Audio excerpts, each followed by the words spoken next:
ہمارے پیارے نبی حضور پاک صلی اللہ علیہ وسلم کا آخری خطبہ۔ اے لوگوں سنو، مجھے نہیں لگتا کہ میں اگلے سال تمہارے درمیان موجود رہوں گا۔ میری باتوں کو بہت غور سے سنو اور ان کو ان لوگوں تک پہنچاؤ جو یہاں نہیں پہنچ سکے۔ کسی کو تنگ نہ کرو، کسی کا نقصان نہ کرو، تاکہ تم بھی محفوظ رہو۔ یاد رکھو تمہیں اللہ سے ملنا ہے اور اللہ تعالیٰ تم سے تمہارے اعمال کے بارے میں سوال کرے گا۔ اللہ نے سود کو ختم کر دیا ہے، اس لیے آج سے سارا سود ختم کر دو۔ تم عورتوں پر حق رکھتے ہو اور وہ بھی تم پر حق رکھتی ہیں۔ جب وہ اپنے حقوق پورا کر رہی ہیں تو تم بھی ان کی ساری ذمہ داریاں پوری کرو۔ عورتوں کے بارے میں نرمی کا رویہ اختیار کرو، کیونکہ وہ تمہاری شریک حیات اور بے لوث خدمت گزار ہیں۔ ابھی زنا کے قریب مت جانا۔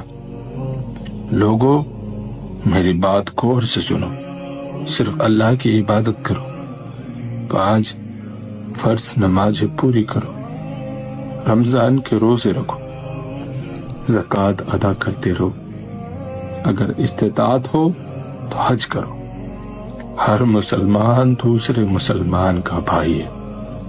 تم سب اللہ کی نظر میں برابر ہو، برتری صرف تقوی کی وجہ سے ہے۔ یاد رکھو تم سب کو ایک دن اللہ کے سامنے اپنے اعمال کا جواب دہی کے لیے حاضر ہونا ہے۔ خبردار رہو، میرے بعد گمراہ نہ ہو جانا۔ میں تمہارے لیے 2 چیزیں چھوڑ کر جا رہا ہوں، قرآن اور میری سنت۔ اگر تم نے ان کی پیروی یعنی ان پر عمل کیا تو کبھی گمراہ نہیں ہوگے۔ یاد رکھنا میرے بعد کوئی نبی نہیں آنے والا اور نہ ہی کوئی دین لایا جائے گا۔ میری باتیں اچھی طرح سمجھ لو۔ سنو تم لوگ جو موجود ہو، اس بات کو اگلے لوگوں تک پہنچانا اور وہ اس بات کو اگلے لوگوں تک پہنچائے، اور یہ ممکن ہے کہ بعد والے میری بات کو پہلے والوں سے زیادہ بہتر سمجھ کر عمل کر سکیں۔